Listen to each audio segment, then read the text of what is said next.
বলছিলাম মুসলিম জাতির এক কঠিন ক্লান্তি লগ্নে আমরা আজকে সময় পার করতেছি, যখন গোটা পৃথিবীতে হক আর বাতিলের লড়াই একতরফা ভাবে আরম্ভ হয়ে গেছে।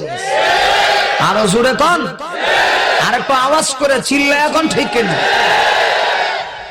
যখন গোটা পৃথিবীর সকল বাতিল শক্তি ঐক্যবদ্ধ, ওদের টার্গেট একটাই, ওরা চায় পৃথিবীর মানচিত্র থেকে ইসলামের আওয়াজকে বন্ধ করে দিতে, কোরআনের আওয়াজকে বন্ধ করে দিতে।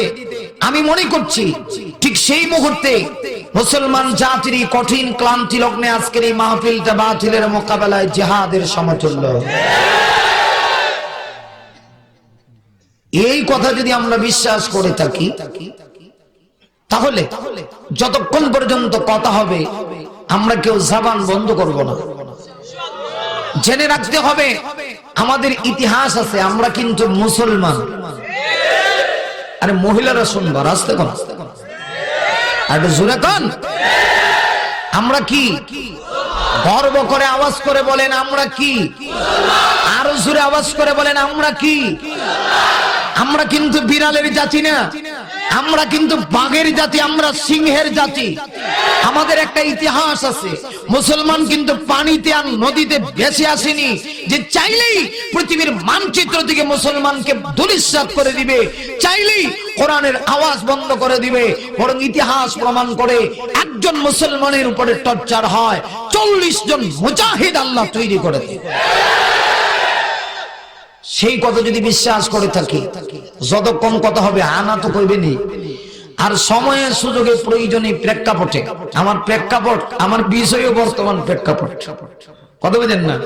বর্তমান প্রেক্ষাপট এবং মুসলিম উম্মার অধপতনের কারণ এটা আমি জানিও না, তবে আমি খুব খুশি। আমি তো ইওয়াজই করি সারা দেশে, কথা বল না গেলে। উলামায়ে কেরাম হলো রুহানি ডাক্তার, রুহানি ডাক্তার।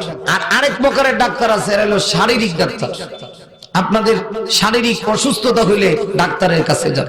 ডাক্তারও আবার সবাই এক ধরনের না, কিছু আছে গ্রাম্য ফিরিয়া ডাক্তার, গ্রামে গ্রামে ঘোরায়, বগলের সিবা দিয়ে হিস্টা সিনার না ভালোয়া ঘোরা, কথা কন নাকি? এরা হলে গ্রাম্য ডাক্তার। আর আরেক প্রকারের ডাক্তার আছে শহরের এমবিবিএস ডাক্তার, যোগ্যতা একে এক সমান, কথা কন না গেলে।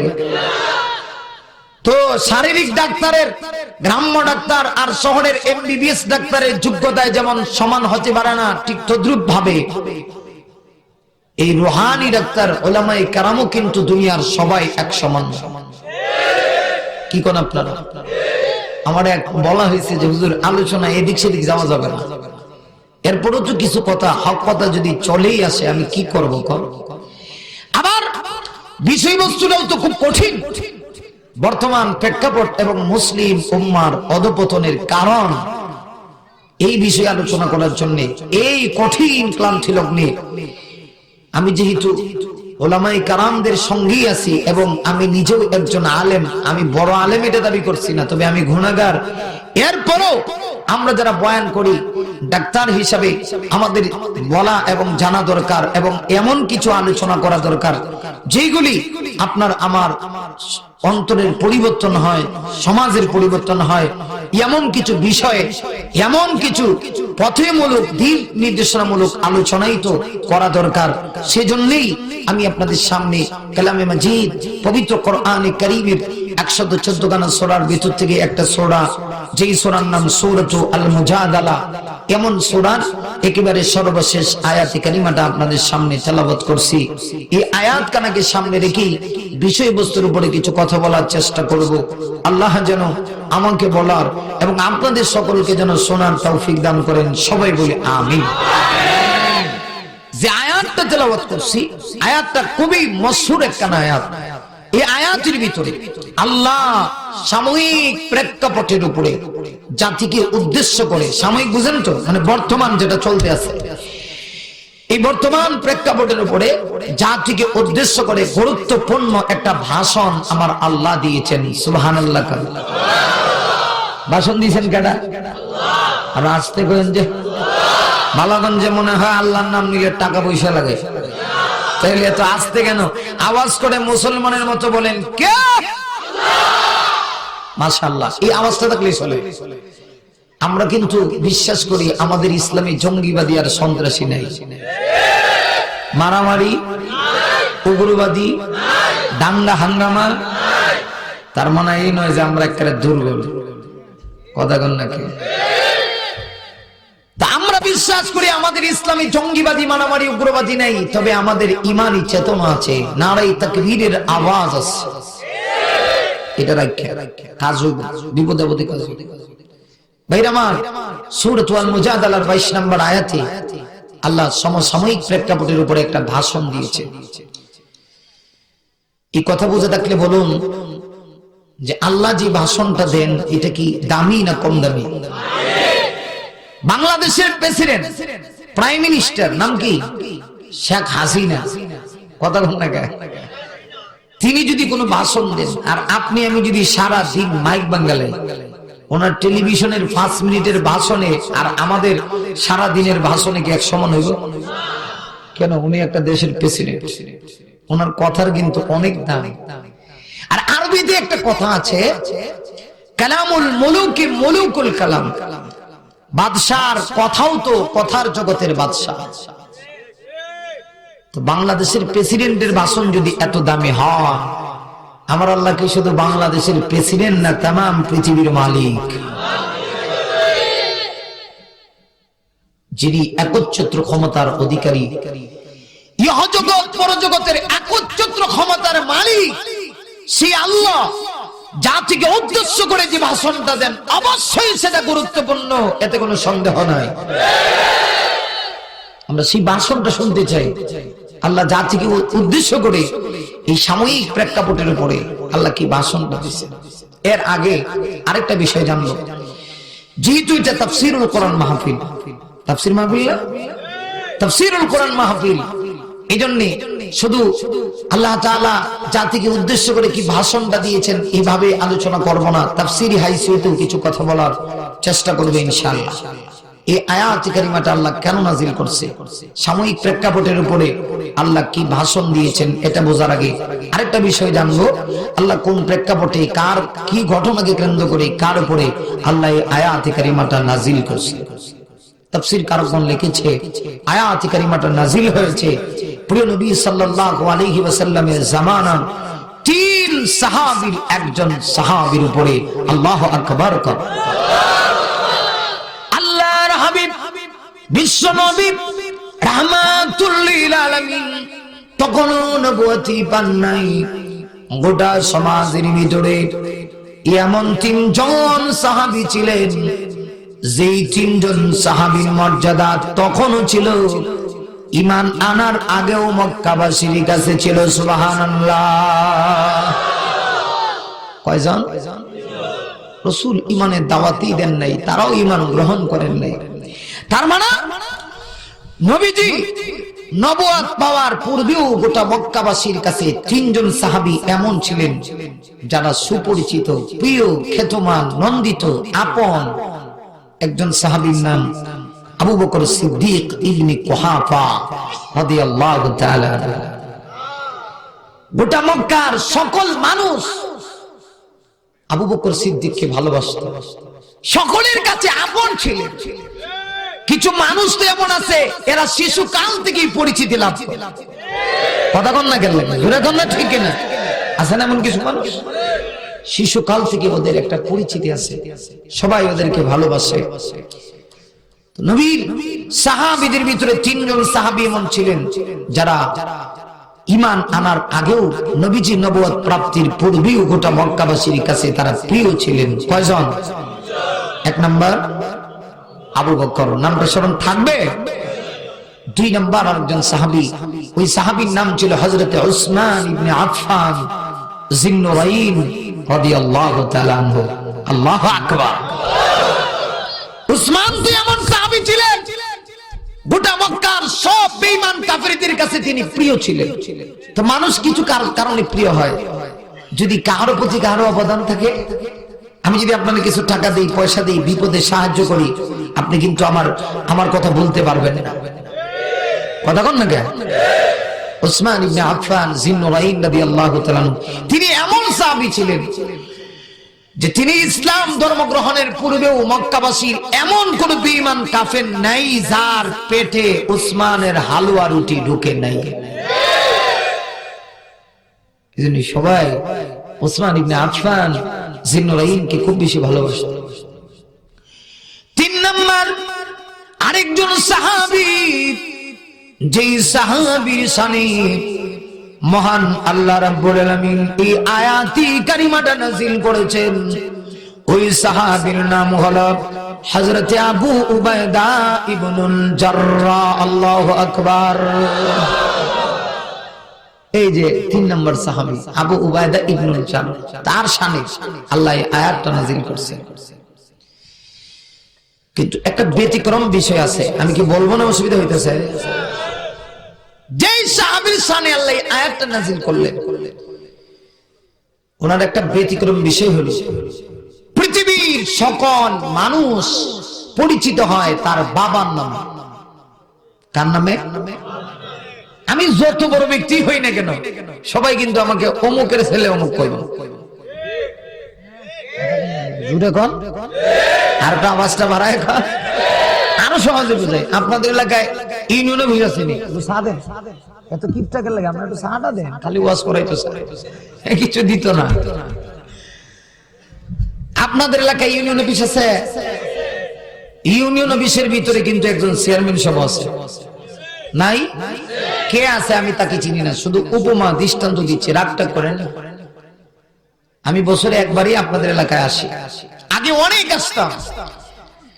আপনারা কি আমাকে চিনতেছেন না নাকি? আল্লাহ জানে, অনেক এসেছি ছাত্র জমানায়। এই বিশেষ করে পূর্ব সিলেটে এমন কোন এলাকা নাই যে এলাকাতে আমার পদার্পণ হয় নাই, এরকম খুব কম।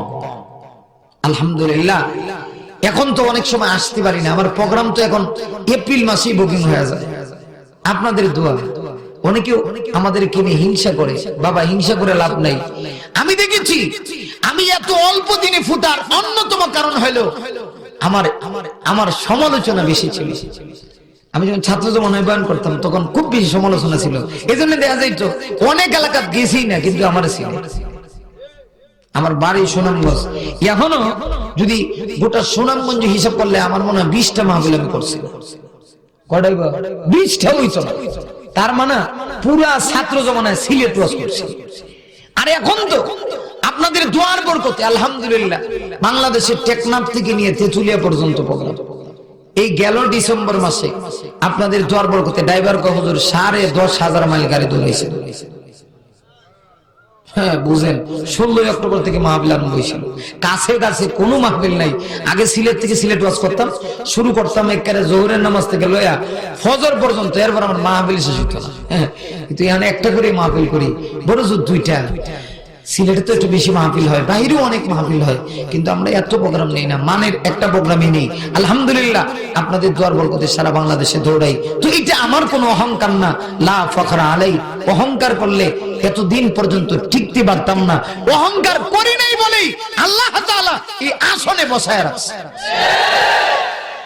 অতএব যারা হিংসা করবা তোমাদের কপাল পুড়ে যাবে, কিচ্ছু করতে পারতাম না। আল্লাহ যদি খেউরে গাছে উঠাইতে চায়, সারাদিন সামনে কাজ হইব? কথা কন না লাগে কাজ হইব?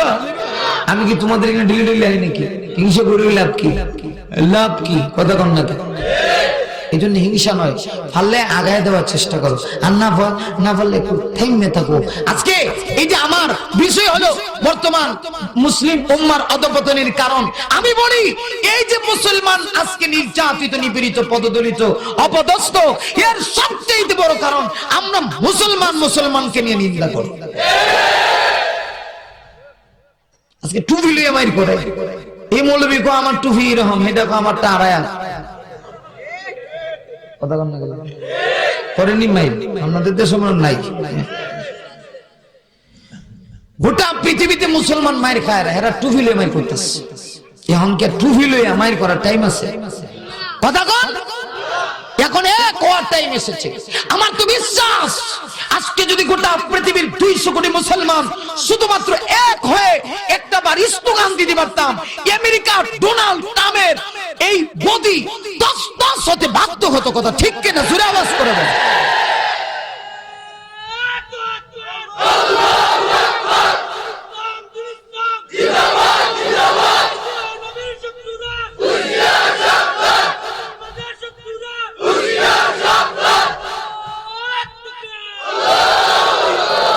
আল্লাহ কবুল করো। তবে তাকবীরটা যে এরকম হওয়ার ছিল এরকম হয় নাই। আপনারা এইভাবে তাকবীর দিবেন না, এইভাবে তাকবীর দিলে বাতিলেরা ভয় পাবে না। এবার দেখি আমার ভাই আবার দিবে, যিনি দিয়েছেন আবার একটু দেন, একটু আওয়াজ করে অন্তত পক্ষে 3-4 মাইল এরিয়া পর্যন্ত আওয়াজটা যাক, বাতিলেরা ভয় পাক। একটু আওয়াজ করে এবার দেন তো দেখি ভাইজান, একটু দেন দেন দেন, এবার দেন।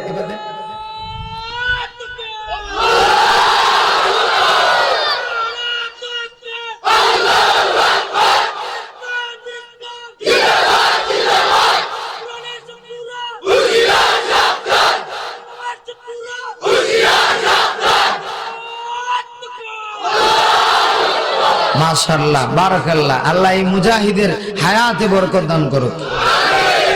ভাইরা আমার, আমি বলছিলাম তো আপনাদের এলাকায় ইউনিয়ন অফিস আছে তাই না? এখানে একজন চেয়ারম্যান সাহেব আসেনি? চেয়ারম্যান কিন্তু দুইটা শব্দ মিললে, একটা চেয়ার একটা মেন, কথা কয় না রাস্তা, একটা চেয়ার একটা, দুইটা শব্দ একত্রিত হইলো তার নাম কি? চেয়ার শব্দের সহজ বাংলা হইলো কেদারা, মেন শব্দটা ইংরেজি, এর অর্থ হলো মানুষ। তো এই চেয়ার আর মানুষ যখন একত্রিত হয় তার নাম কি হয়? এই মিয়া, তাহলে আমি তো একটা চেয়ারে বসছি, আমি কি একটা মেন না? তাহলে আমি কি চেয়ারম্যান? সভাপতি হিসাবে একজন মেন, উনি একটা চেয়ারে বসছে, উনি কি চেয়ারম্যান? আমার বাম দিকে যিনি সভাপতি বসা, উনি একজন মেন, একটা চেয়ারে বসছে, উনি কি চেয়ারম্যান? না, এই চেয়ার সব চেয়ার না। ইউনিয়ন অফিসের ভিতরে নির্ধারিত একটা চেয়ার আছে, কথা কয় না গেলে। জনগণ, আম মার্কা, আপেল মার্কা, টায়ার মার্কা, আমাদের শুধু মার্কারও অভাব নাই। কত মার্কা, কোন মার্কা দিয়া ভোট দিয়া ওই ইউনিয়ন অফিসের ভিতরে একটা চেয়ার আছে, এটা নির্ধারিত, এটা সবাই বসতার, হয় চেয়ারম্যান না হলে ফ্যানেল চেয়ারম্যান বইব, কতক্ষণ না গেলে। তো জনগণ যাকে ওই চেয়ারে বসায় তার নাম কোন চেয়ার? ইউনিয়ন অফিসে, কতক্ষণ কোন চেয়ার?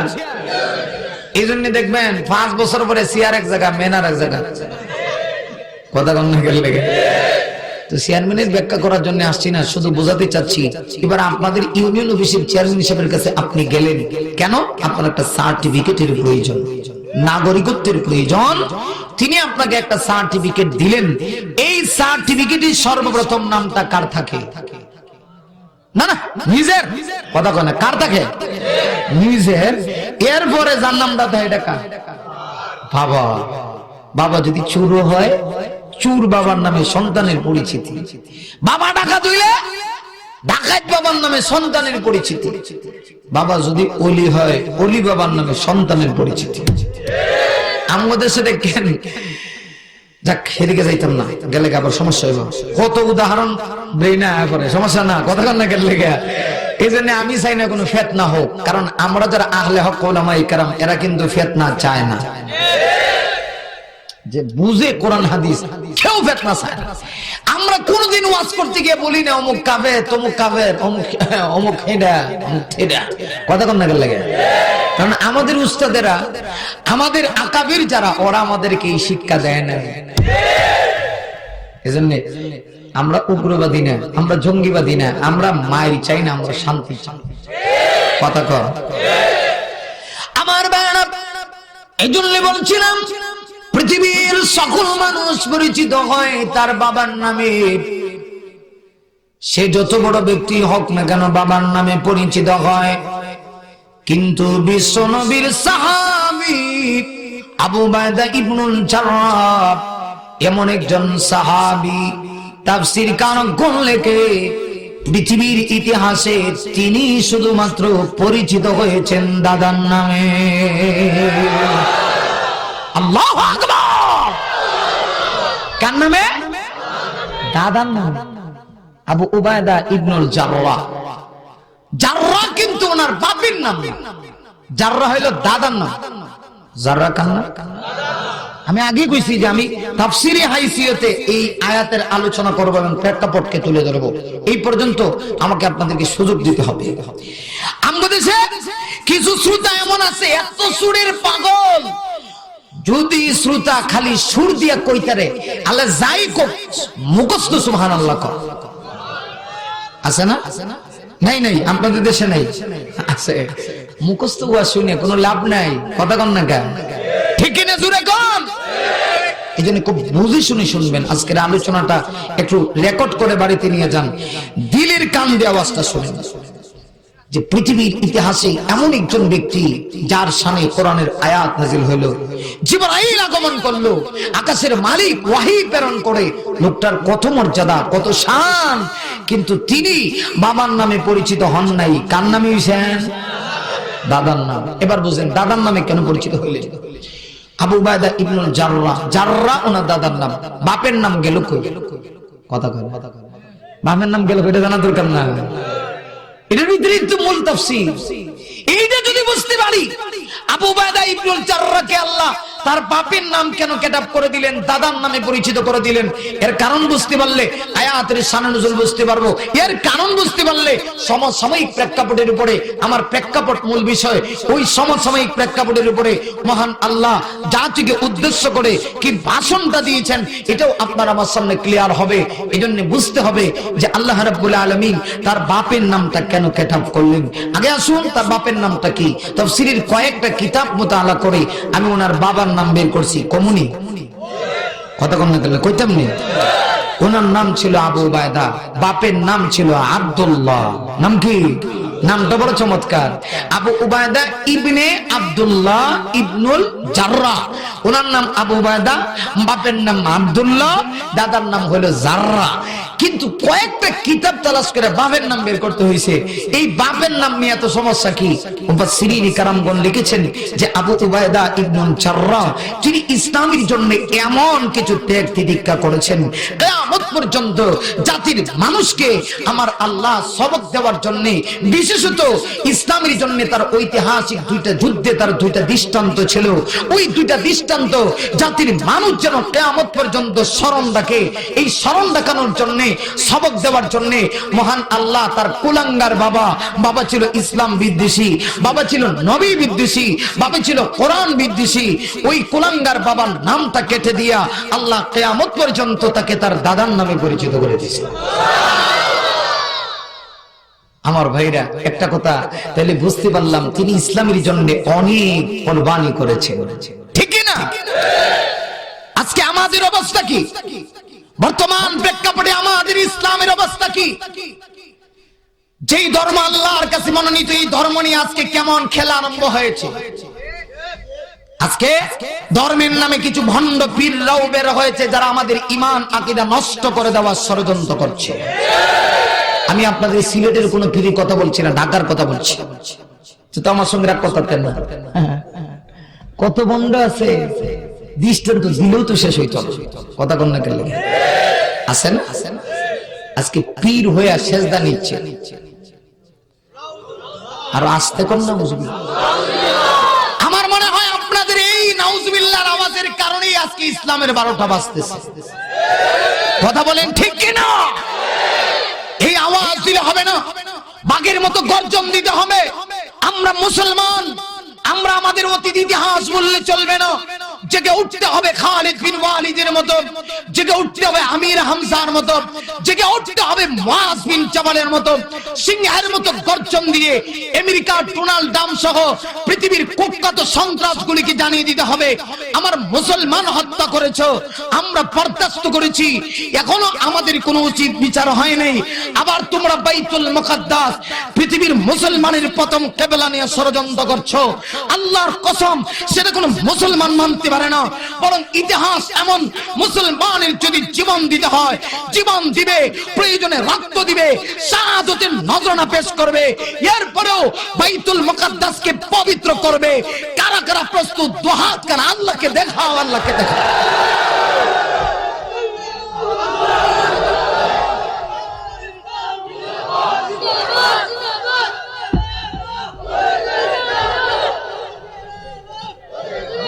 আল্লাহ কবুল করো, কামিন।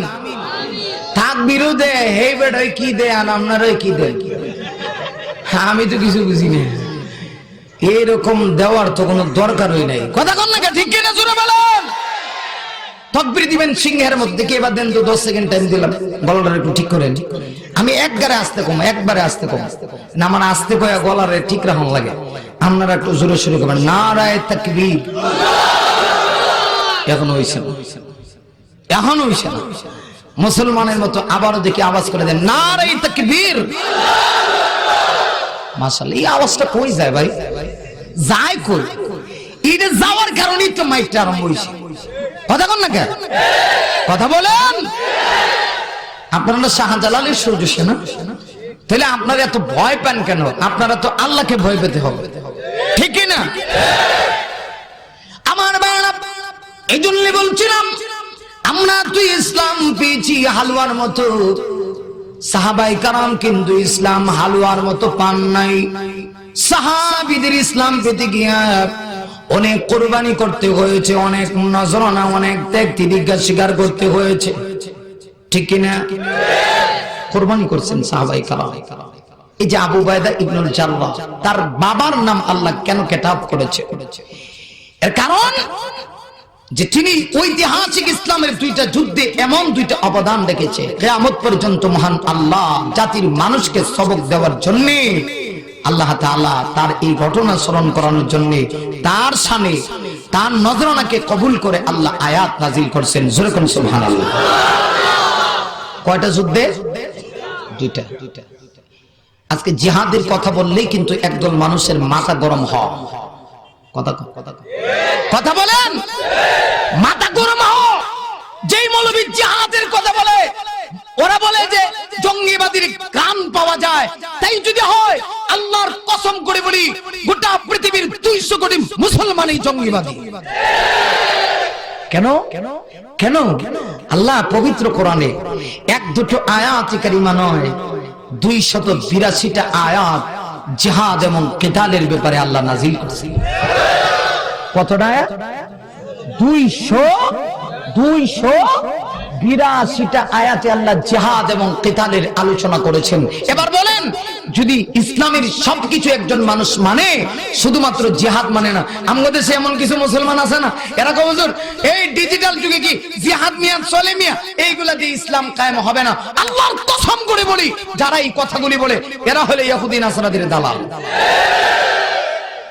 জিহাদ মিয়া চলে না, আমার বিষয় হলো প্রেক্ষাপট। আজকে আমরা কেন মার খাইতেছি? বুখারী শরীফের বর্ণনা কমু না অসুবিধা হইতেছে? আল্লাহ রাসূল বলেছেন, আখেরি জামানায় এমন একটা সময় আসবে, গোটা পৃথিবীতে আমার উম্মত মায়ের খাবে। খাইতেছেনি? খাইছিনি? খাওয়াতাছেনি? আরো খাবো। এখন শুনেন, সাহাবায়ে কেরাম প্রশ্ন করেন, হুজুর তখন কি উম্মতের সংখ্যা কম হবে? আল্লাহ রাসূল বলেন, না বাল কাসীর, বরং উম্মতের সংখ্যা তখন বেশি হবে। এই জন্য দেখা যায় গোটা পৃথিবীতে আজ মানুষের সংখ্যা 650 কোটি, এর ভিতরে 200 কোটি হলো মুসলমান। আলহামদুলিল্লাহ কোন। তাহলে তো আমরা সংখ্যা গরিষ্ঠের দিকতে কিন্তু একেবারে দুর্বল না। কথা কন না, ঠিক কি না? কিন্তু মাইর কেন খাইতেছি? নবী তো বুখারীর বর্ণনা, আল্লাহর রাসূল তো উম্মতদেরকে ভবিষ্যৎবাণী করে গেছেন যে আখেরি জামানায় এমন একটা সময় আসবে, তখন আমার উম্মত মায়ের খাবে। সাহাবীরা বলে, হুজুর উম্মতের সংখ্যা কম হবে নাকি তখন? রাসূল বলেন, না বাল কাসীর, উম্মতের সংখ্যা বেশি হবে। হুজুর তাহলে মায়ের খাইবো কেন? ইমানদারের সংখ্যা বেশি, উম্মতের সংখ্যা বেশি, এরপরও মায়ের খাবে কেন? রাসূল বলেন, ওয়াহানের কারণে মায়ের খাবে।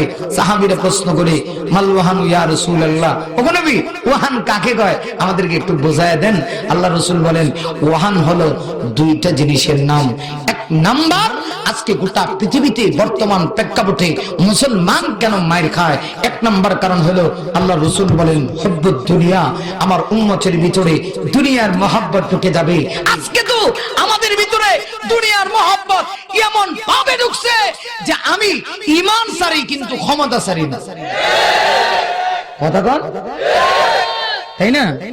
ঈমান ছেড়ে দিব, ঈমান বিচ্ছে লইব, কিন্তু ক্ষমতা তো না, সিয়ার দরকার। আস্তে কন, আর আস্তে কন। এক, ভালো করে শুনবেন। 2 নম্বরে আল্লাহ রাসূল বলেন, আমার উম্মতের ভিতরে মরণের ভয় ঢুকে যাবে। কিসের ভয়? আপনারা বলবেন যে হুজুর মরণের ভয় ঢুকা তো ভালো। আরেক হাদিসে আল্লাহ রাসূল বলেছেন, কালান নবী সাল্লাল্লাহু আলাইহি ওয়াসাল্লাম, তুহফাতুল মুমিনি আল মাউত। আল্লাহ রাসূল বলেন, মুমিনের জন্য মৃত্যু হইল হাদিয়া। সুবহানাল্লাহ। আপনার এলাকা হুজুরে হাদিয়া দিলে খুশি হন না? কথা কন না, গেলে আমারে দিলে আমি আরো বেশি খুশি হই। হাদিয়া না হলে সুন্নত, না দিলে মাথা গরম হয়। কথা কন্যা কেন লাগে? তো রাসূল বলেন মুমিনের জন্য মৃত্যু হলো হাদিয়া। তা হাদিয়া কেন বললেন? আল্লাহ রাসূল বোঝাতে চায় যে মুমিন তো মরণকে ভয় পেতে পারে না। আমরা ভয় পাই কেন? আমাগো নামাজ নাই। কথা কয় না দি আরো জোরে কি নেই? আমগো নামাজ নাই, রোজা নাই, হজ নাই, যাকাত নাই। আমারে ঢাকায় এক লোক, আমার মসজিদের ক্যাশিয়ার, ঢাকায় আমি কিন্তু জুমা পড়াই এবং মাদ্রাসাও আছে, আমার মসজিদের ক্যাশিয়ার আকা হুজুর নামাজ না পড়লে কি হচ্ছে? আমার ঈমান তো পাকা আছে। বুঝেন নাই? ও ঢাকায় বসে কইতেছে হুজুর নামাজ না পড়লে কি হচ্ছে? আমার ঈমান তো পাকা আছে। তো আমরা তো এমন মুসলমান, নামাজ নাই, রোজা, তারপরে আবার মুমিন বলে দাবি করি। এই জন্য আমাকে ভয় হয়, কারণ ঈমান তো দুর্বল। মরণ হইলে কি আল্লাহর কাছে জবাব দেব? কিন্তু সাহাবীরা তো মরণকে ভয় পেতেন না। সাহাবায়ে কেরাম যখনই বাতিল শক্তি ঈমানের বিরুদ্ধে কথা বলতো, সাহাবায়ে কেরাম করছে অহংকার দিয়ে বাতিলের মোকাবেলা করতে। আজকে গোটা পৃথিবীতে মুসলমান মায়ের খাবার অন্যতম একটা কারণ হলো মুসলমান মরণকে ভয় পায়, যে কারণে মুসলমান আজকে জিহাদের ডাক দেয় না। মরণের ভয়ে জিহাদের ডাক দেয় না। এই মেয়ে আমার প্রেক্ষাপট আলোচনার বিষয় আপনারা দিছেন কেন লাগা? আজকে কিছু কইয়া যাবো, রাগ করবেন না আপনারা। তাহলে আজকে মায়ের খাবার অন্যতম কারণ হলো এই ঈমানদার গো, আজকে এরা মরণকে ভয় পায়, যে কারণে জিহাদের ডাক দেয় না। আল্লাহ কোরআনে বলেন মালাকুম লা তুকাতিলুন ফি সাবিলিল্লাহ ওয়াল মুস্তাদাফিন মিনার রিজাল ওয়ান নিসাই ওয়াল ফিলদান। আল্লাহ কয় তোমগো কি হইছে যে তোমরা আল্লাহর রাস্তায় বের হও না, অথচ নির্বিঘ্নে নির্বিচারে বেঈমান কাফেররা মুসলমানদের উপরে নির্যাতন করে। অবস্থা এমন আল্লাযীনা ইয়াকুলুনা রাব্বানা আখরিজনা মিন হাযিহিল ক্বরিয়াতি যালিম আহলুহা। আমার ভাইরা, মজলুম মুসলমানগুলি আর্তনাদ করে, ওদের আর্তনাদে আল্লাহর আকাশ বাতাস পর্যন্ত প্রকম্পিত হয় আর বলে প্রভু গো, এই জালেম সম্প্রদায় থেকে তুমি আমাদেরকে বের করে দাও। আয়াতটা নাজিল হয়েছিল তখন যখন মক্কার বেঈমান কাফেরেরা দুর্বল ঈমানদারদের উপরে আক্রমণ করত। যদিও আয়াতটা তখন নাজিল হয়, কিন্তু আয়াতের বিধান রহিত হয় নাই। কিয়ামত পর্যন্ত ওই ইহুদির বাচ্চারা মুসলমানদের উপরে চাপিয়ে পড়বে। আজকে ইরাকে মুসলমান মায়ের খাইলো, চেচনিয়াতে মুসলমান মায়ের খাইলো, আফগানিস্তানে মুসলমান মায়ের খাইলো, এই যে আমাদের পার্শ্ববর্তী রাষ্ট্র মায়ানমার আরাকানে মুসলমানের নির্যাতিত হলো। অবস্থা এমন, কত মহিলার সামনে, মায়ের সামনে নিজের মেয়েকে দর্শন করা হলো। শুধু দর্শন করা হয়েছে তা নয়, দর্শনের সেঞ্চুরি পূর্ণ করে হাত পা গুলি টুকরো টুকরো করে নাফ নদীতে বাঁচিয়ে দেওয়া হলো। মুসলমানের রক্তে নাফ নদীটা যেন লাল হয়ে গেল। এমনকি মুসলমানের কান্নায় আল্লাহর আকাশ বাতাস মুখরিত হয়ে গেল। গোটা পৃথিবীর মুসলমান তখনও জিহাদকে ভয় পায়, যে কারণে আজকে জাতিসংঘ শুধু দুঃখ প্রকাশ করেছে। স্পষ্ট ভাষায় বলতে চাই, ওইটা জাতিসংঘ নয়, এটা মুসলিম নিধন সংঘ। ওরা চায় মুসলমানদেরকে পৃথিবী থেকে ধ্বংস করে দিতে। ওরা দুদিন পরে পরে মুসলিম জাতিসংঘের নামে জাতীয় সাম্রাজ্যবাদী আগ্রাসন কায়েম করে মুসলমানদেরকে উৎখাত করতে চায়। ঠিক সেই সময়ে গোটা পৃথিবীর সকল মুসলমানের এখন প্রয়োজন মোতাবেক হাতে নেওয়া দরকার তলোয়ার, বুকে নেওয়া দরকার কোরআন, জবানে উঠানো দরকার আল্লাহু আকবারের আওয়াজ দিয়ে যদি আমরা আবারও জিহাদের ডাক দিতে পারি, আল্লাহর কসম পৃথিবীর সবচেয়ে সন্ত্রাসী মহিলা ওই আরাকানের অং সান সূচি মাটির নিচে পলায়ন করা ছাড়া বিকল্প কোনো পথ থাকবে না। কিন্তু আমাদের অবস্থা কি? আমরা তো জিহাদের ভয় পাই। কথা কম এত আস্তে কোন কামিয়ে জোরে কোন না কে ভয় পান না গেল জিহাদের কি পায়? ভয় পায়া। এই জন্য মৌলবী জিহাদের ওয়াজ করো না, মৌলবী জিহাদের ওয়াজ করো না। যে এই কথা কয় আমার মনে হয় তাকে কোরআনের এই আয়াতগুলি কানে দৌড়ে দৌড়ে দেখায় দেওয়া দরকার। কথা কন আরো জোরে বলেন। আজকে আমরা জিহাদকে ভয় পাই, যে কারণে আজকে আমরা মায়ের খাইতেছি। যাক মূল কথা ওই শোনেন আছে ঐতিহাসিক দুইটা যুদ্ধে হযরতে আবু উবাইদা ইবনুল জাররার দুইটা দৃষ্টান্ত, একটা হলো বদর আর একটা হলো উহুদ। এবার আসুন, এই বদর এবং উহুদের যুদ্ধে তার কি অবদান ছিল, এই দুটো অবদান বুঝতে পারলেই আয়াতের শান নুজুল আর সাময়িক প্রেক্ষাপটে আল্লাহ আয়াত নাজিল করছেন, বিষয়টা ক্লিয়ার। এখন বদরের যুদ্ধে কি অবদান এটা পরে বলি, এর আগে উহুদের যুদ্ধে তার কি অবদান ছিল আমি আপনাদেরকে শুনাইতে চাই। এবার আসুন শুনি আমরা উহুদের যুদ্ধে তার কি অবদান ছিল। এই উহুদের যুদ্ধে অবদান বলার আগে আরেকটা বিষয় বলবো, উহুদ যুদ্ধটা কেন হয়েছিল। আপনারা খালি জানেন উহুদ যুদ্ধ হয়েছে, কিন্তু কেন হয়েছে এইটা যদি আমাদেরকে জিজ্ঞেস করা হয় আমার মনে হয় বোমা মারলো কইতে তো কথা বল না কেন। আজকে মুসলমান যুবক ছেলেকে যদি বলে এই যুবক একটা অভিনেতা অভিনেত্রীর নাম, বুক ফোলায় কয় এই মিয়া শুধু বাংলাদেশ না ইন্ডিয়া সহ কইতে কথা বল না কেন, জোরে কেন। হাইলি কপাল পরা মুসলমান মায়ের কেন খাইবে না। আজকে নায়ক নায়িকা খুব ভালো বুঝি, এদেশে যদি কেউ একটা ভালো করে ছক্কা মারতে পারে তার প্রমোশন হয়, কিন্তু কেউ যদি পৃথিবীর 70টা রাষ্ট্রে কোরআনের 1 নম্বরে হয় তার প্রমোশন হয় না। সাংবাদিকরা ওদেরকে দেখে না, দেখবে কে লেগে, দেখার তো কথা না, কারণ ভিতরে তো ইহুদি নাসারাদের সামি সামি ঢুকে গেছে ঢুকে গেছে ঢুকে গেছে ঢুকে গেছে। কথা ঠিক কিনা জুড়ে বলে, অসুবিধা হইতেছে। আমি কোন রকম কালে একটু সামনে যাবে, গলার আল্লাহ বাংলা মানুষ কথা বলছেন না, বাকিটা আনসার হিসেবে চালাইবে। আল্লাহ ওনারে এত ধৈর্য দিছে, আল্লাহু আকবার। আজকেও ফেসবুকে দেখছি যে উনি জগন্নাথ 4 নম্বর প্রোগ্রাম করে, 4 নম্বরটা চলতেছে, তার মানে এখানে আইলে ওনার 5 নম্বর হইব। কথা বলছেন আরো 2-1টা থাকতারে কথা কন না গেলে আমগো এই পরিমাণ শক্তি না, এগুলো পারবো না। আল্লাহ তাআলা সবাইকে এই পরিমাণ শক্তি দেয় না। দোয়া করি আল্লাহ তাআলা ইসলামের এই মুজাহিদ গুলিকে দ্বীনের জন্য কবুল করুক, হায়াতে আরো বেশি বেশি করে বরকত দান করুক। আমার ভাইরা এজন্য বলছিলাম, যদি বলা হয় উহুদের যুদ্ধ কেন সংগঠিত হয়েছে অনেকেই বলতে পারবো না। এবার শুনেন, ইমাম বুখারী রাহমাতুল্লাহ আলাইহি লিখেছে বদরের যুদ্ধের ঠিক 1 বছর পরে মার্কা মারা 70 জন বেঈমান কাফের বদরের যুদ্ধে জাহান্নামের টিকিট পেয়েছিল। ওরা যখন জাহান্নামের টিকিট পাইয়া দুনিয়া থেকে বিদায় নিয়ে গেল, ওদের প্রধান ছিল মিস্টার আবু জাহাল। আবু জাহাল যখন দুনিয়া থেকে বিদায় নিয়ে গেল, বিদায় নেওয়ার পরে ওদের কিছু চেলা ফেলেরা, কিছু সামিসারা, এরাও দুনিয়াতে রয়ে গেল। আসেনি এখনো আপনাদের বালাগঞ্জে নাই, সারা পৃথিবীতে আছে, ঠিক কিনা? আবু জাহাল দুনিয়া থেকে বিদায় নেওয়ার পরে ওদের কিছু উত্তরসূরিরা দুনিয়াতে রয়ে গেল। ঠিক বদরের যুদ্ধের 1 বছর পরে পুরান সেই ইতিহাসের জবাব দিতে গিয়া বদরের যুদ্ধে ওদের নেতা দুনিয়া থেকে বিদায় নিয়েছে, এর জবাব দেওয়ার উদ্দেশ্যে ঠিক বদরের যুদ্ধের 1 বছর পরে পুনরায় সুদূর মক্কা থেকে তারা উহুদের প্রান্তরের দিকে রওনা করল। উদ্দেশ্য কি?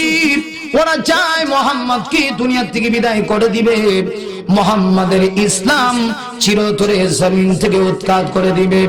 আমি জানতে চাই, বলুন তো দেখি, গোটা পৃথিবীর সকল বেঈমান শক্তি ঐক্যবদ্ধ হইয়া ইসলাম নামক বাতি কি ফুৎকার দিয়ে নিভাইয়া দিতে পারবে কি?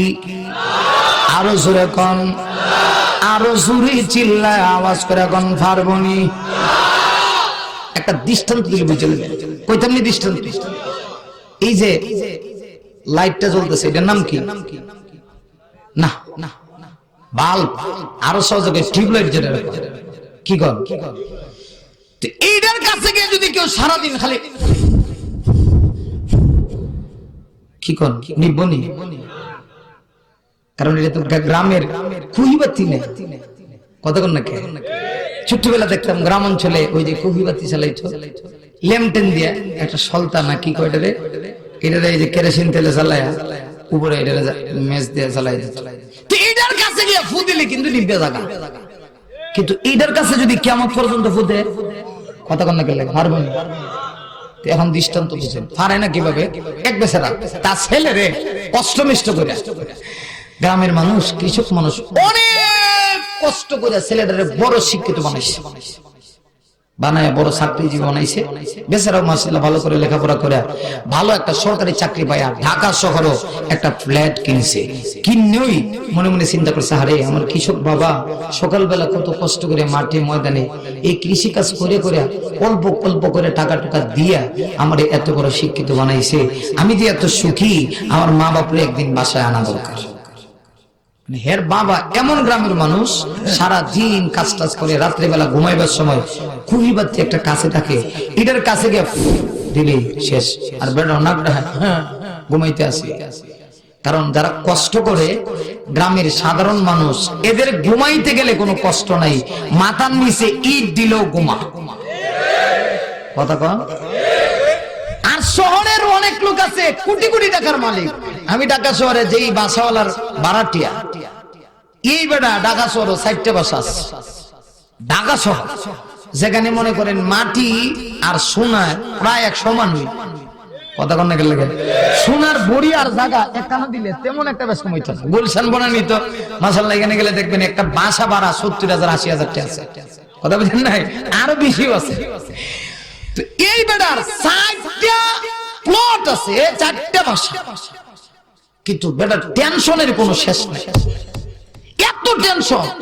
প্রায় সময় আমি মাহফিল করে ঢুকি রাত 3টা বাজে 4টা বাজে, গিয়ে দেখি কলিং বেলে টিপা দিলে আমার বাসাউলি বেরো হয়ে আওয়ার আগেই বেড়া হাজির। কেউ চাচা ঘুমাইছেন না? ও বাবা ঘুমাই কিভাবে, টেনশন। আমি তো আশ্চর্য, কি রে আপনার টেনশন কি?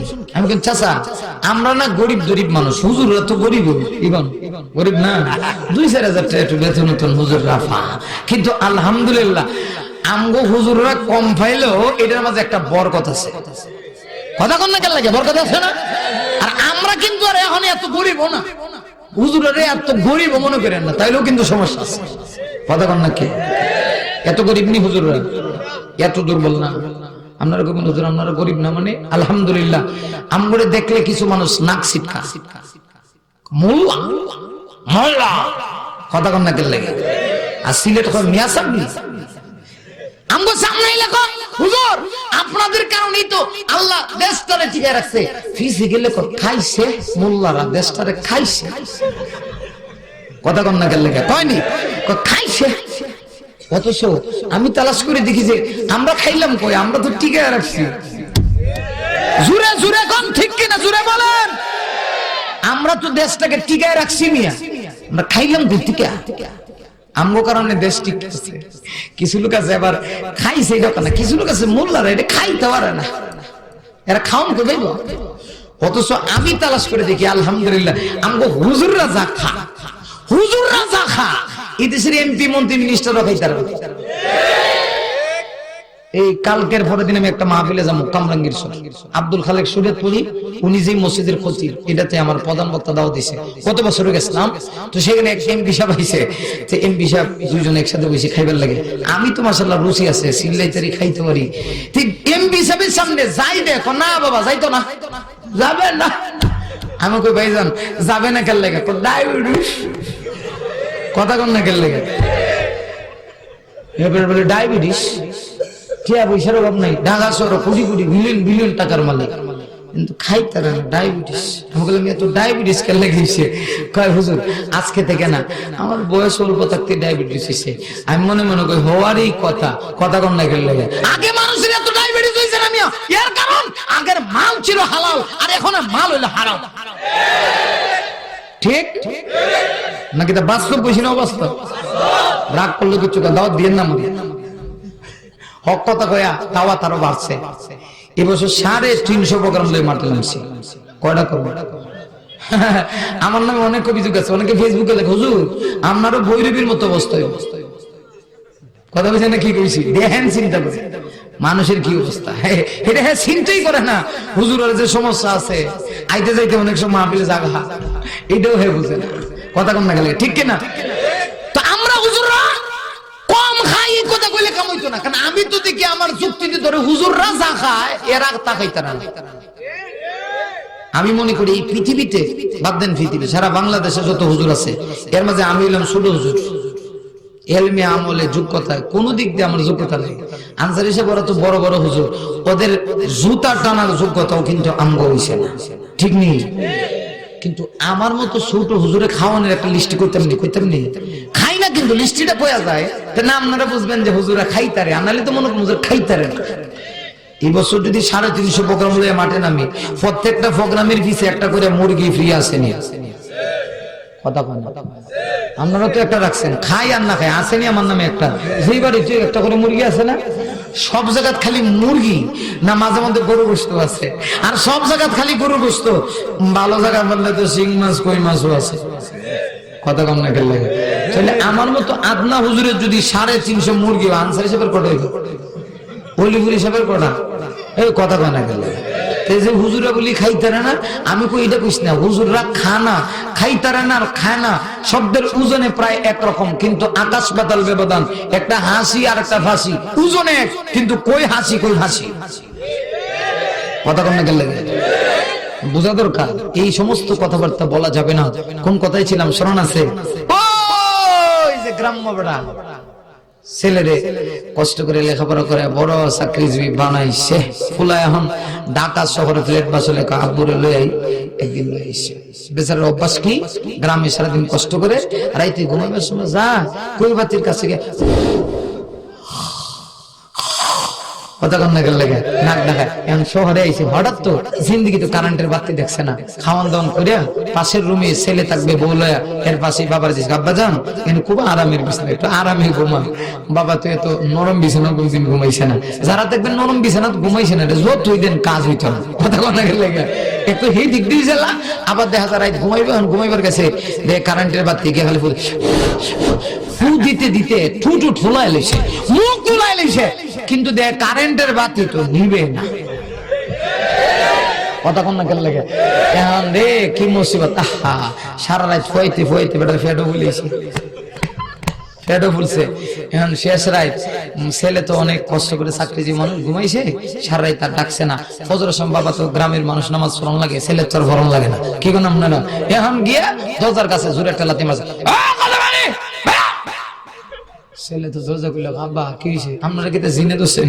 না না জিনে দোষছে না, আজকে তো তুই আমারে দাওয়াত দেন না, কঠিন মুসিবতে ফেলাইছস। ও কি মুসিবত? ও বাবা গ্রাম অঞ্চলে দেখছি সারা রাত কষ্ট করে, সারাদিন কষ্ট করে রাইতে বেলা যখন ঘুমাইতে যাই কুই বাতির কাছে ফু দিলে নিবে জায়গা, আর এটা এমন বাতি জ্বালাই দিছস ফইতে ফইতে আমার টুট ফুলে গেছি, মুখ ফুলছে ফের ফুলে, এরপর বাতি আর নিবে না। কথা কন না কেন লাগা? তখন ছেলে ডাক দেখো বাবা এটা গ্রামের কবি বাতি না, এটা কারেন্টের লাইট। কিয়ামত পর্যন্ত ওইটার কাছে গিয়ে ফু দিলে কাজ হইতো না, কারণ যতক্ষণ এটার সাথে সম্পৃক্ত সুইচে টিপা না দেয়। কথা কোন গেল লাগে এটা একবারে সোজা, ওই দেখেন সুজি রে, এটা তো এত সোজা বুঝি, এটা টিপা দিলি দেখলেন অটোমেটিক্যালি এটা বন্ধ হয়ে যায় ঠিক তদ্রুপ ভাবে। তাই যদি কারেন্টের বাতির কাছে গিয়ে যদি কেউ ফু দিয়া কিয়ামত পর্যন্ত নিভাইতে পারে না, তাহলে ইসলাম নামক বাতি, এই বাতি, এই ইসলাম নামক লাইটের সুইচ তো আমার আল্লাহর কুদরতি হাতে লৌহে মাহফুজের ভিতরে। কথা বলেন ঠিক কিনা?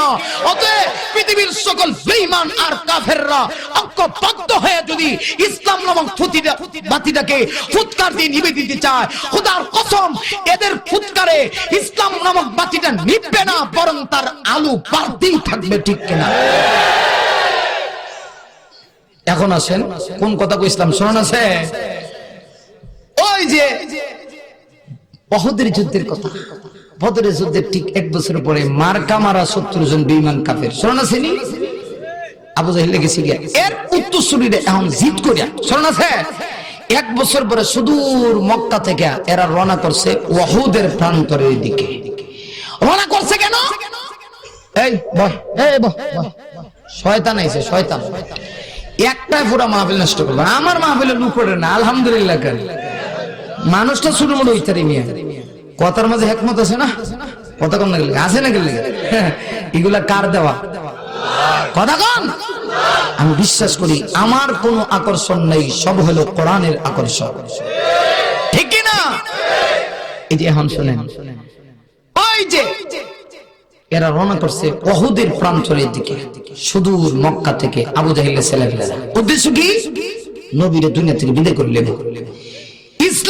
ইসলামের বাতিটা নিভায় দিব, এই প্ল্যান প্রোগ্রাম নিয়ে ওরা রওনা করছে। ইমাম বুখারী লেখে আল্লাহর রাসূল এই খবরটাও জানেন না, নবীকে ওরা জানায় নাই।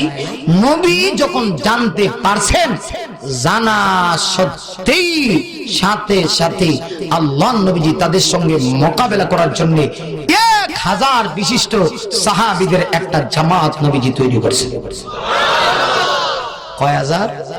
আওয়াজ করে বলতে হবে, কয় হাজার? আমার ভাইরা, আল্লাহর হাবিব বিশ্ব নবীজি 1000 সাহাবীদের জামাত নিয়ে নবী আমার রওনা করলেন। সুদূর উহুদের প্রান্তরের দিকে যাবেন, ওদের সঙ্গে মোকাবেলা করবেন।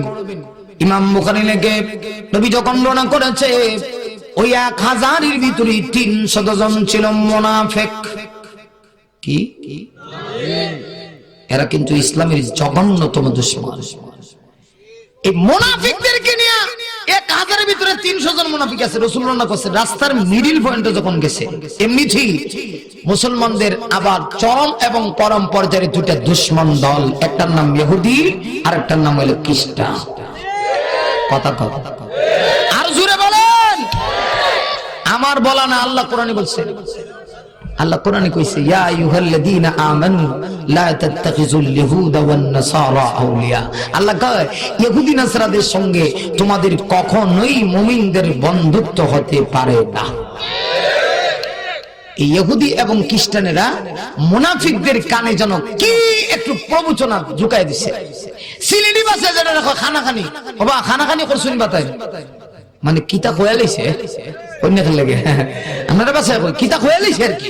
খানে খানে খালি ইহুদি এবং খ্রিস্টানেরা মুনাফিকদের কানে কানে গিয়ে কি কয়া লাইছে, যে মুহূর্তে কইছে এমনিতেই এরা কই, ইয়া রাসূলুল্লাহ আমগো ভয় হইতেছে, না জানি মুসলমানেরা কঠিন কোন মুসিবতে পড়ে কিনা, হুজুর আমরা যাইতাম না। আল্লাহ রাসূল কয়, শোনো, তোমার মতো মানুষের দরকার নাই, কিছু মানুষ যদি ইসলামের পিছন দিক থেকে চলেও যায়, আল্লাহর কসম এতে ইসলামের কোনো ক্ষতি নাই।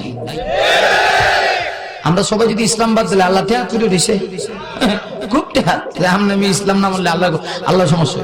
কথা শুনে গেলে ইসলাম আপনার আমার চলার জন্য জীবন ব্যবস্থা। ইসলাম হলো শান্তির ধর্ম। আমার ধর্মে উগ্রবাদী জঙ্গিবাদী, আমার ধর্মে জোর জবরদস্তি নাই নাই নাই। কথা কোন ঠিক কিনা?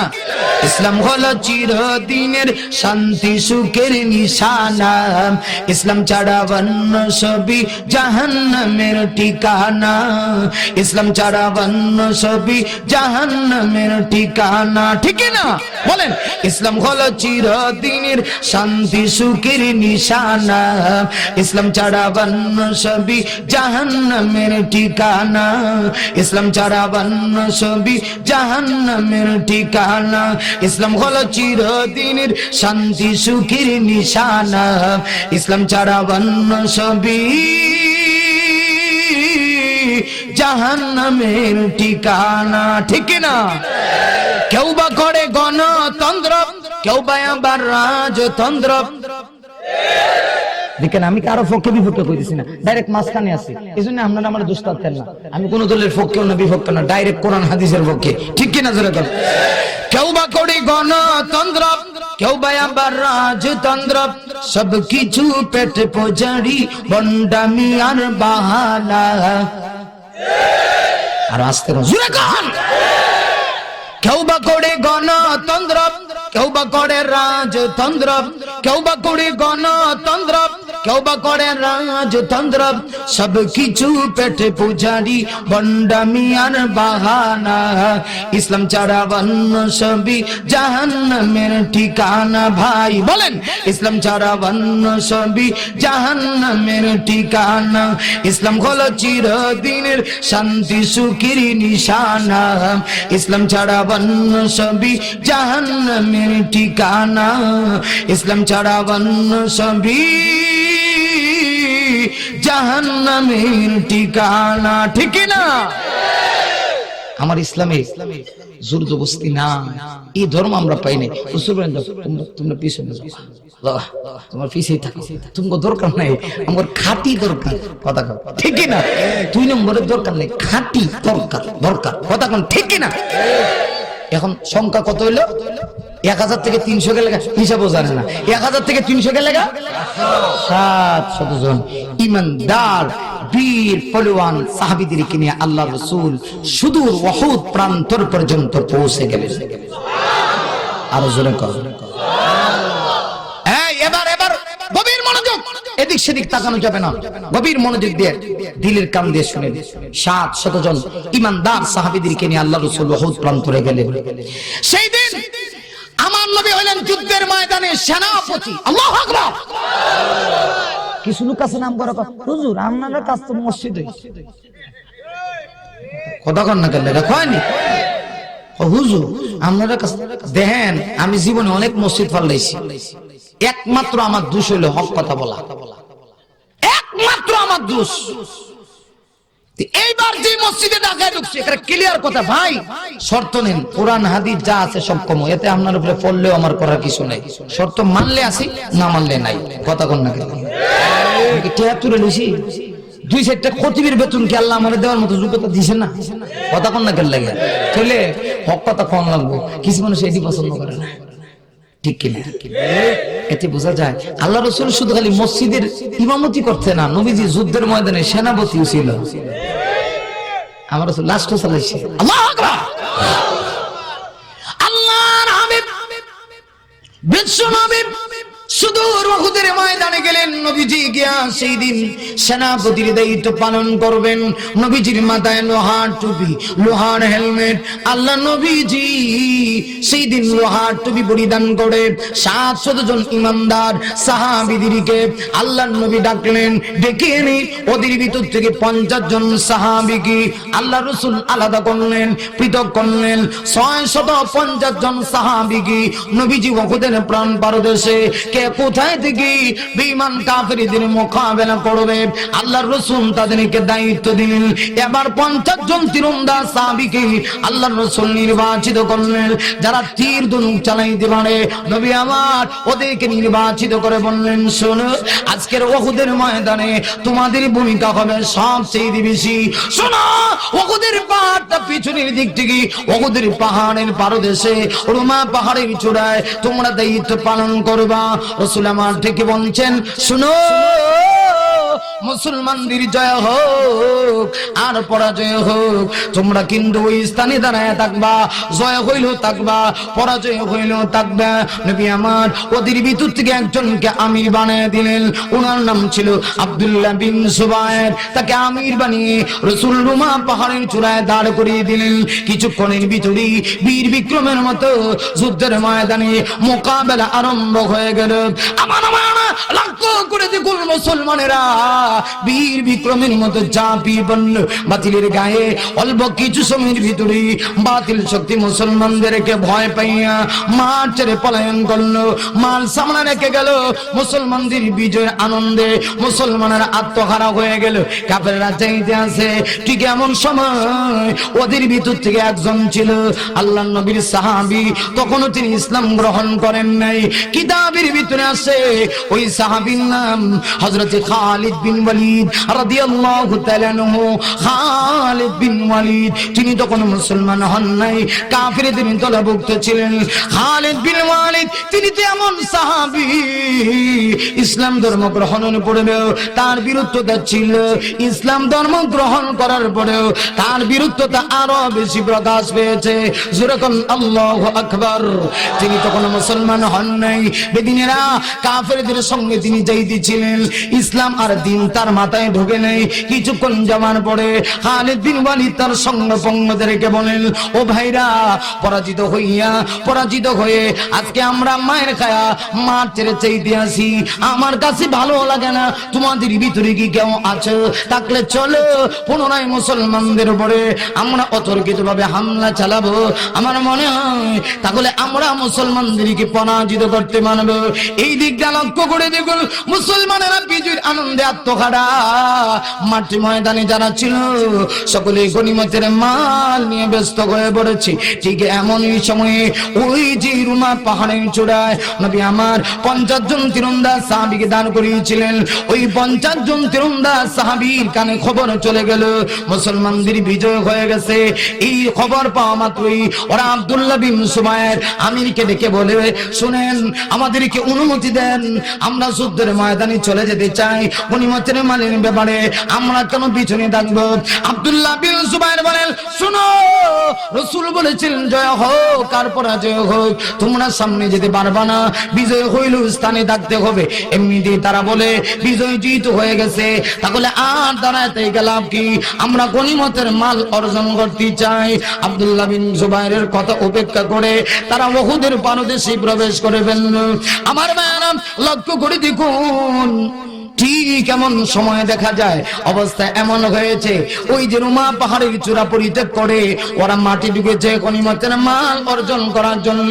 খালিদ বিন ওয়ালিদ তার সঙ্গী সাথীদেরকে নিয়ে রুমা পাহাড়ের চূড়া দিয়া উহুদের পাদদেশে ঢুকে গেছে। সেই মুহূর্তে ঢুকছে, ঢুকা মাত্রই মুসলমানেরা তো জানে আর যুদ্ধ হবে না, অতর্কিত ভাবে মুসলমানদের উপরে হামলা চালায় দিছে। মুসলমানেরা নাস্তানাবুদ হয়ে গেছে। অবস্থা এমন হয়েছে, পুরা উহুদের ময়দানে একটা বিক্ষিপ্ত ভাব, কে কাকে মারে এটাও পর্যন্ত বলতে পারে না। আমার মানা লক্ষ্য করে দেখুন, ঠিক ওই সময়ে সুযোগ তারা পেয়ে গেছে। ওই সমস্ত কাফেরেরা খালিদ বিন ওয়ালিদের সঙ্গে যারা ছিল ওরা বলে, এখন সুযোগ যায়, মুহাম্মদকে তালাশ করো, যদি মুহাম্মদকে পাই চিরতরে দুনিয়া থেকে বিদায় করব। জোরে কন্না নাউযুবিল্লাহ। মুহাম্মদের তালাশ করো, কোথায় মুহাম্মদের পাওয়া যায় কিনা। এমন সময় দেখা যায় এদের ভিতর থেকে একজন, ওই যে দেখা যায় মুহাম্মদ খাড়া আছে উহুদের ময়দানে, আল্লাহ রাসূল এক জায়গায় দাঁড়িয়ে আছে। 10 জন সাহাবী আল্লাহর রাসূলকে চতুর্দিকে ডানে বামে ঘেরাও করে রেখেছে। আল্লাহু আকবার। এখন এরা কয়, এখন যাই মুহাম্মদের কাছে যাই। গেছে আল্লাহ রাসূলের কাছে, গিয়ে দেখে মুহাম্মদের সাহাবীরা যারা খাড়ায় আছে এরা এরকম ভাবে দাঁড়াইছে যে নিজের জীবন বাজি রেখে প্রয়োজনে আমরা মরবো কিন্তু নবীর গায়ে আঘাত করতে দিব না। আল্লাহু আকবার। আমরা তো আশিক রাসূল, কি কোন? হ্যাঁ, রবিউল আউয়াল মাস এলে জিলাপি লয়ে মাইরে খায় মরি গেছি। কথা কোন না কেন লাগে? আমরা তো জিলাপি খাওয়ার আশিক হইছি বাংলাদেশে। এরকম ঘটনা আপনারা শুনছেন নি? আপনার কথা কইতেছি, ঢাকার কথা কইতেছি। আল্লাহু আকবার। কি অবস্থা আমাদের সমাজে চলতেছে। আর কিছু তো আছে এরকম আমাংলা বক্তা, ইডি দেখা যায় খালি বুঝা যায় গজলের টানে মদিনার ফাস্টফুড ভিসা সিল যা আছে সব মনে হয় হেরা কন্ট্যাক্ট করে লই লইছে। কথা কন না কেন লাগে? এত গজল গাওয়ার কি দরকার? কিছু কোরআন হাদিস থেকে কোরআন হাদিস থেকে আমাদের উলামায়ে কেরামরা তো কোরআন থেকে কয়েক ঘন্টা কেন কয়েক বছর কইলেও শেষ হবে না। কথা বলেন না কেন? আল্লাহর কোরআন দিয়ে বললেই তুমি মাহফিলে আলোচনা শেষ করা যাবে না। আবার নাচন লাগে ফেরে হেডি খেলে নাচে মাদি মুরি মেসুম। কথা কোন না কেন? দেখছেন নি ইউটিউবে? দেখছেন নি? দেখেন মাঝে মধ্যে দেখেন কিছু লোক আছে আপনার মাঝে অত দলাদলি কেন লাগে? আমি বলি দলাদলি নাই, আপনাকে নিতে হবে। কিছু তো আছে হুজুরের লেবাস ধরে, আসলে এরা হুজুর না, হুজুরের লেবাস ধরে ইসলামকে কলুষিত করতে চায়। তাহলে এরা হুজুর নি? কথা কোন না কেন লাগে? এরা ইসলামকে কলুষিত করতে চায়। আল্লাহু আকবার। সাহাবীরা তো এরকম না, সাহাবীরা তো নিজের জানের চাইতেও নবীকে আরো বেশি ভালোবাসে। কারো আসতে কোন জোরে কোন ঠিক কিনা? এখন কাফেররা কয় নবীর গায়ে আঘাত করে যেত না, যদি আঘাত করন লাগে আগে নবীর সাহাবী যারা আছে সবাই শেষ করতে হবে। কথা কোন না ঠিক কিনা? 10 জন সাহাবী, 10 জন সাহাবী আল্লাহ রাসূলের চতুর্দিকে ঘেরাও করে রেখেছে। কেন? নবীর গায়ে যেন কোনো কাফের আঘাত করতে না পারে। কথা ঠিক কিনা? আল্লাহর হাবিব বিশ্ব নবী রাহমাতুল লিল আলামিন যে জায়গায় দাঁড়িয়ে আছে, নবীজির ডানে বামে 10 জন সাহাবী দাঁড়ানো। এদের ভিতরে একজন ছিলেন হযরত তালহা রাদিয়াল্লাহু তাআলা। আমার ভাইরা, বেঈমান কাফেররা এবার তালহাকে টার্গেট করে ফেলেছে। কিতাবের ভিতরে আসছে হযরতে তালহা কি টার্গেট করে একের পর এক তীর আর বল্লম দ্বারা আঘাত করতে শুরু করেছে। একটা দুইটা আঘাত নয়, 82টা আঘাত তালহার গায়ে বিদ্ধ হয়েছে। চেহারাটা এমন হয়েছে, পুরা চেহারাটা চাউলের চালনির মতো হয়ে গেছে, ক্ষত বিক্ষত হয়ে গেছে। এরপরে হযরতে তালহা বেঈমান কাফেরদেরকে ডেকে বলে, ও কাফেরের দলেরা, যত মারান মার, আমি শহীদ হয়ে যাব, কিন্তু আমার নবীর গায়ে আঘাত করিস না। আল্লাহু আকবার জোরে বলেন। একটা পর্যায়ে তিনি আর আঘাত বরদাস্ত করতে পারলেন না। বৃষ্টির নেই, অনবরত তীর আর বল্লমের আঘাত পড়তে আছে। তিনি আল্লাহ তৈরি জান্নাতের মেহমান হয়ে দুনিয়া থেকে শাহাদাতের পেয়ালা পান করে তিনি বিদায় নিয়ে গেলেন। আমার ভাইরা, সেই মুহূর্তে তালহা রাদিয়াল্লাহু তাআলা শহীদ হয়ে দুনিয়া থেকে বিদায় নিয়েছে। আরো 9 জন হয়ে গেল, একের পর এক আরো 7 জন সাহাবী নবীর ভালোবাসায় জীবন দিয়ে দিলেন। 8 জন সাহাবী শাহাদাতের পেয়ালা পান করল। এখন শুধুমাত্র 2 জন সাহাবী বেঁচে আছে। একজন সাহাবীর নাম হযরতে আবু দুজানা, আরেকজন সাহাবীর নাম হযরতে কাতাদা। এই 2 জন ছাড়া আর কেউ নাই। বেঈমান কাফেররা কয়, এখন এই 2 জনকে দুনিয়া থেকে বিদায় করতে হবে। হযরত কাতাদাকে এবার টার্গেট করে ফেলেছে। টার্গেট করে কাতাদার গায়ে অনবরত বৃষ্টির নিয়ে তীর আর বল্লম দ্বারা আঘাত করে। আমার ভাইরা, অবস্থা এমন হয়েছে, একটা পর্যায়ে হযরতে তালহার চোখের ভিতরে একটা বিষাক্ত তীরের আঘাত ঢুকে গেল। সেই মুহূর্তে ঢুকছে, বিষাক্ত তীরের আঘাতে তালহার চোখের স্থান থেকে জমিনে পড়ে শহীদ হয়ে গেছে। আল্লাহর নবী পর্যন্ত এই অবস্থা থেকে চোখের পানি ধরে রাখতে পারলেন না। নবী আমার হযরতে তালহাকে ডেকে বলেন, ওরে তালহা, তুমি বুঝি আমাকে এত ভালোবাসো, দাও না তোমার চোখটা আমি বিশ্ব নবীর মুবারক হাতে উঠায়া দাও। জোরে কর না আল্লাহু আকবার। আরো জোরে আওয়াজ করে বলেন না আল্লাহু আকবার। আমার মায়ের লক্ষ্য করে দেখুন, হযরতে তালহা বলেন, রাসূল জি মুখে কথা বলেছে, আমি আমার চক্ষুটা বিশ্ব নবীজির মুবারক হাতে উঠায়া দিলাম। হাতে উঠায়া দেওয়া মাত্রই নবীজি আমার চোখের স্থানে তার থুতু মুবারক লেপন করে দিলেন। লেপন করে দিয়া আমার চোখের স্থানে চোখটা লাগায়া দিলেন। হযরত তালহা বলেন, আল্লাহর কসম, নবী যখন আমার চোখের স্থানে চোখ লাগায়া দিয়েছে, আমি তাকায়া দেখি আমার চোখের পাওয়ার আগের চাইতে 1000 কোটি গুণ বেড়ে গেছে। কিন্তু আল্লাহর মনসা, তিনি দুনিয়া থেকে বিদায় নিবে। হযরত তালহা বলেন, একটা পর্যায়ে আমি আর আঘাত বরদাস্ত করতে পারলাম না। তিনিও একটা পর্যায়ে শাহাদাতের পেয়ালা পান করে আল্লাহ তৈরি জান্নাতের মেহমান হয়ে গেলেন। এবার শুধুমাত্র একজন সাহাবী নবীর সামনে বেঁচে আছে। ওই সাহাবীর নাম হলো আবু দুজানা। আমার ভাইরা, আবু দুজানা রাদিয়াল্লাহু তাআলাকে ওরা টার্গেট কইরা এবার তীর আর বল্লম দ্বারা আঘাত করতে আছে। একটা পর্যায়ে হযরত আবু দুজানাও আর বরদাস্ত করতে পারলেন না। তিনিও শাহাদাতের পেয়ালা পান করে আল্লাহ তৈরি জান্নাতের মেহমান হয়ে গেলেন। এবার লক্ষ্য করে দেখুন, গভীর মনোযোগ দিয়ে কথাগুলো শুনুন। নবীর সামনে পিছনে ডানে বামে কোনো সাহাবী নাই। নবী এখন একা। আমার নবী যখন একা, ঠিক এই মুহূর্তে কাফেরগুলো একজন আরেকজনের কানে কানে কয়, সুযোগ চায়, এখনই মুহাম্মাদের গায়ে আঘাত করতে হবে। কিভাবে আঘাত করবে? আমার ভাইরা, একটা বেঈমান কাফের এই কথা বলা মাত্রই বিশাল বড় একটা পাথর হাতে উঠাইছে। হাতে উঠাইয়া আল্লাহর নবীজির মাথায় ছিল লোহার টুপি, লোহার হেলমেট। নবীজির মাথা বরাবর পাথরটা মেরে দিয়েছে।